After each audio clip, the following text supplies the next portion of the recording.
Assalamualaikum warahmatullahi wabarakatuh. Perkenalkan, nama saya Ice Hayati dari SMA Negeri 1 Pamarican. Kali ini kita belajar masalah jaringan pada tumbuhan. Jaringan pada tumbuhan ada dua macam, yaitu jaringan meristem atau embrional dan jaringan permanen atau jaringan dewasa. Jaringan meristem terdiri dari kelompok sel yang tetap berada dalam fase pembelahan. Berdasarkan posisinya dibagi menjadi tiga, yaitu meristem apikal terdapat di ujung pucuk utama dan pucuk lateral serta ujung akar. Yang kedua, meristem interkalar terdapat di antara jaringan dewasa. Yang ketiga, meristem lateral terletak sejajar dengan permukaan organ tempat ditemukannya. Berdasarkan asal-usulnya, ada dua, yaitu meristem primer dan meristem sekunder. Yang kedua, yaitu jaringan dewasa. Sifat-sifat jaringan dewasa: 1. Tidak mempunyai aktivitas untuk memperbanyak diri. Yang kedua, mempunyai ukuran yang relatif besar dibandingkan sel-sel meristem. Yang ketiga, mempunyai vakuola besar sehingga plasma sel sedikit dan merupakan selaput yang menempel pada dinding sel. Keempat, kadang-kadang selnya telah mati. Kelima, selnya telah mengalami penebalan dinding sesuai dengan fungsinya. Keenam, di antara sel-selnya dijumpai ruang antar sel. Jaringan dewasa penyusun organ tumbuhan tingkat tinggi antara lain: jaringan pelindung atau epidermis.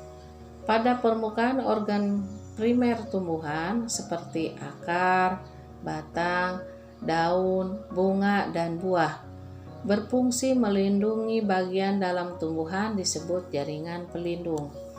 Sel-sel epidermis berkembang menjadi alat tambahan atau derivat epidermis. Yang pertama, stoma. Stoma adalah lubang atau celah yang terdapat pada epidermis, organ tumbuhan yang dibatasi oleh sel khusus yang disebut sel penutup. Kedua, trikoma.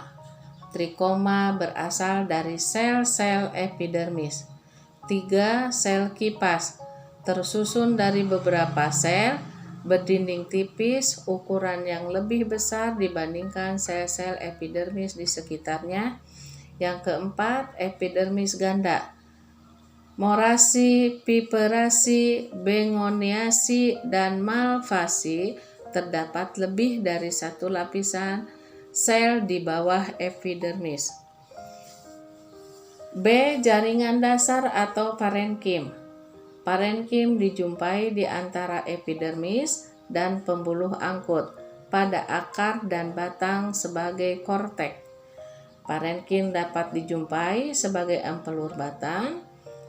Pada daun, parenkim merupakan mesofil daun. C. Jaringan penyokong atau penguat. Jaringan penyokong dibedakan menjadi jaringan kolenkim dan jaringan skerenkim. Jaringan kolenkim mempunyai fotoplas, tidak mempunyai dinding sekunder, tetapi mempunyai sel primer yang lebih tebal daripada sel-sel parenkim, membantu mengokohkan bagian tumbuhan yang masih muda, tidak memiliki dinding sekunder, dan bahan penguat atau lignin biasanya berkelompok dalam bentuk untaian atau silinder. Jaringan skerenkim. Jaringan skerenkim tersusun oleh sel-sel mati.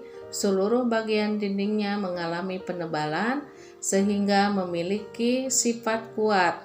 Jaringan skerenkim terdiri dari serabut atau serat, pada umumnya terdapat dalam bentuk untaian atau dalam bentuk lingkaran.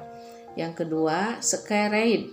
Skeroid lebih pendek daripada serat, terutama di dalam kulit kayu, pembuluh tapis, dan pembuluh buah atau biji. Jaringan pengangkut atau vaskuler. Yang pertama yaitu xilem. untuk sirkulasi air dan mineral dari akar. Penyusun xilem merupakan sel mati dengan dinding yang sangat tebal tersusun dari zat lignin sehingga xilem berfungsi sebagai jaringan penguat. Unsur-unsur xilem terdiri dari unsur trakea, serabut xilem, dan parenkim xilem.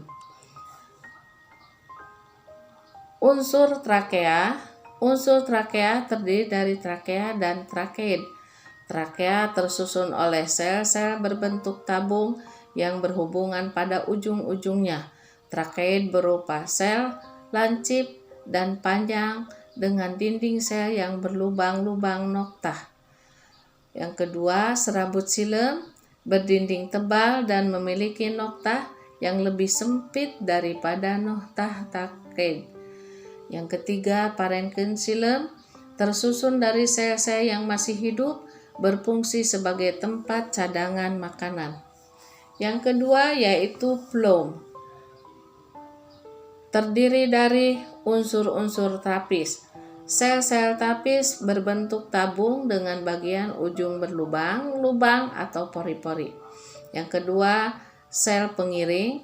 Sel pengiring berhubungan erat dengan pembuluh tapis, berbentuk silinder dan lebih besar daripada sel-sel tapis. Yang ketiga, serabut phloem. Serabut phloem berbentuk panjang dengan ujung-ujung yang saling berimpit. Yang keempat, parenkim phloem, sel hidup yang memiliki dinding primer dengan lubang kecil yang disebut noktah.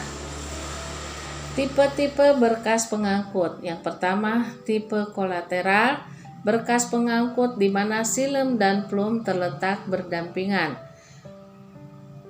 Tipe kolateral terbuka, jika antara xilem dan phloem terdapat kambium. Tipe kolateral tertutup jika antara xilem dan phloem tidak diumpai kambium. Tipe konsentris, xilem mengelilingi phloem atau sebaliknya. Tipe konsentris amfibikibral, xilem berada di tengah. Tipe konsentrasi amfipasal yaitu phloem di tengah. Tipe radial, berkas pengangkut xilem dan phloem letaknya bergantian menurut jari-jari lingkaran. Jaringan sekretoris terdiri dari sel kelenjar. Berasal dari parenkim dasar yang mengalami diferensiasi dan mengandung senyawa dan hasil metabolisme. Sel kelenjar disebut idioblast kalau bentuknya berbeda dengan sel-sel di sekitarnya. Contohnya biji kacang, kulit kayu manis, atau dalam rizoma jahe. 2. Saluran kelenjar terdiri dari sekelompok sel yang berdinding tipis dengan protoplas yang kental mengelilingi suatu ruang yang berisi senyawa yang dihasilkan oleh sel-sel tersebut. Yang ketiga yaitu saluran getah terdiri dari sel-sel yang mengalami fusi membentuk suatu sistem jaringan yang menembus jaringan-jaringan lain dalam tubuh. Demikianlah yang dapat saya sampaikan. Atas perhatiannya saya ucapkan terima kasih. Wassalamualaikum warahmatullahi wabarakatuh.